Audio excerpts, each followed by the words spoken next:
Welcome to another edition of my weekly.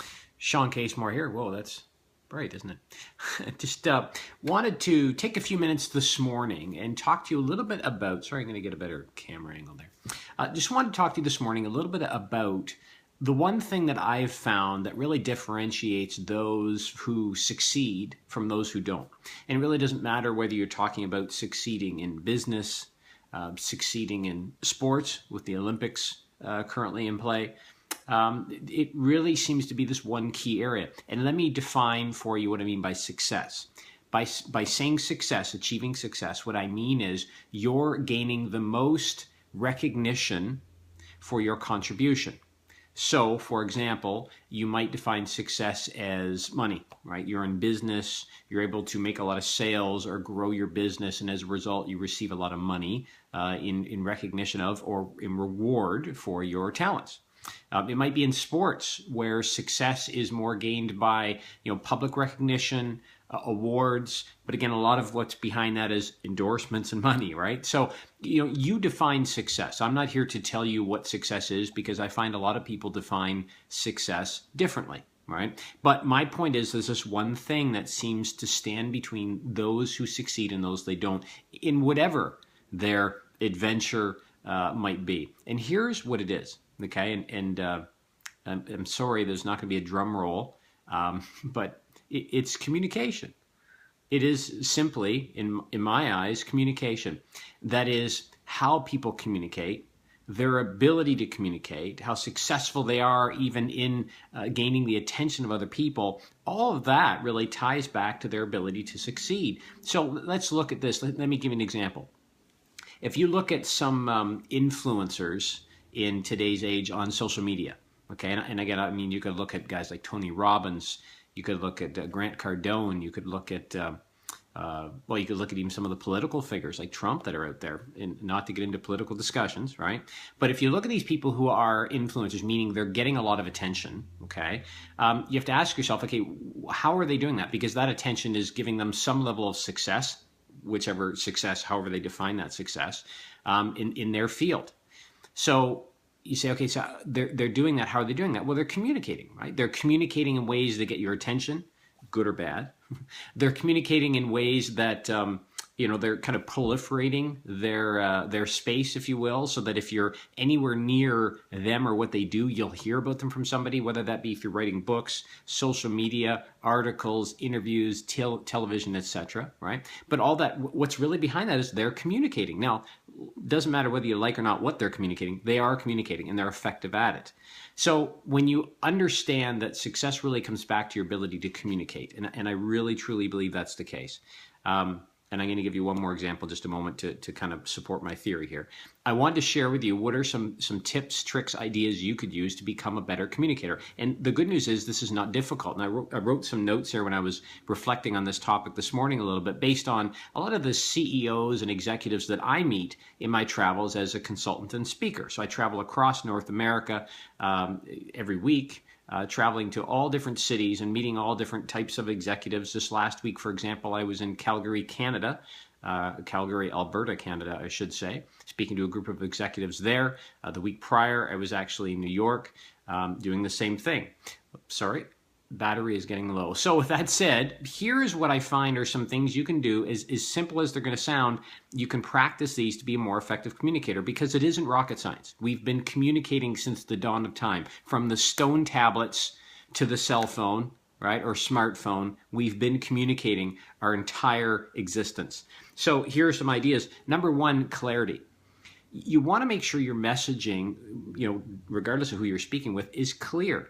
Now, how do you ensure clarity? How do you ensure somebody else understands your message? Well, obviously, it's just by asking clarifying questions. When I do a workshop or seminar with my clients, I'm constantly kind of checking in because you've got a group of people there, all different people, different backgrounds, different distractions going on. So I'm saying things like, hey, does this make sense to you? Hey, maybe I said that in a way that didn't make sense. Could you just repeat back to me just for my own clarity? Right, I'm putting it on myself, but what I'm really doing is getting them to paraphrase and making sure we're on the right track. I'm ensuring, or at least seeking to ensure clarity. The second point is influence. I mean, communication is influence. Those who are influencers, whoever they might be in your world, are great communicators.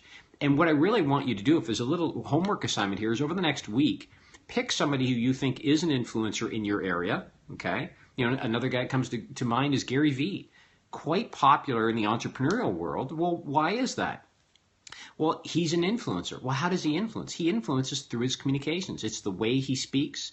It's the tone of voice he uses. It's how often he speaks. It's how clear he is on his point of view. Again, I'm not here to promote Gary Vee. I'm just suggesting that in his space of being an influencer, he is an influencer, and he's doing that by using communication to influence. The third point I have here was collaboration. You think specifically of business success, those who are successful, it really comes back to their ability to collaborate with others. So if you were growing a business and merging with other organizations, right, then how are you doing that? Well, you have to have the ability to communicate with those as far as what your desire is, how you want to go about this. You have to communicate through negotiations in the purchase or in the acquisition itself, right? A lot of this stems back to communication. And the last one I had here, you know, because I'm thinking, how do we make this super simple? I think passion goes a long way as far as communication. And the challenge there is that not everybody is passionate. I mean, you might be passionate about your pursuit, but do you portray that when you're speaking to other people? You know, you could speak with somebody and say, yeah, look, I'm really excited to do this this thing here. It's, you know, it's going to be great. I've always wanted to do this. Or you could say, oh my gosh, I'm super excited about doing this. I mean, I'm a little nervous, but man, I am pumped. This is really exciting. When I get on stage, when I did this talk last week, you know, at the end they said, one of the individuals, the chair of this little group said, you know, Shawn, I want to give you some feedback on how you did. And she gave me feedback. She said it was great, loved it. You know, the biggest challenge is we ran out of time.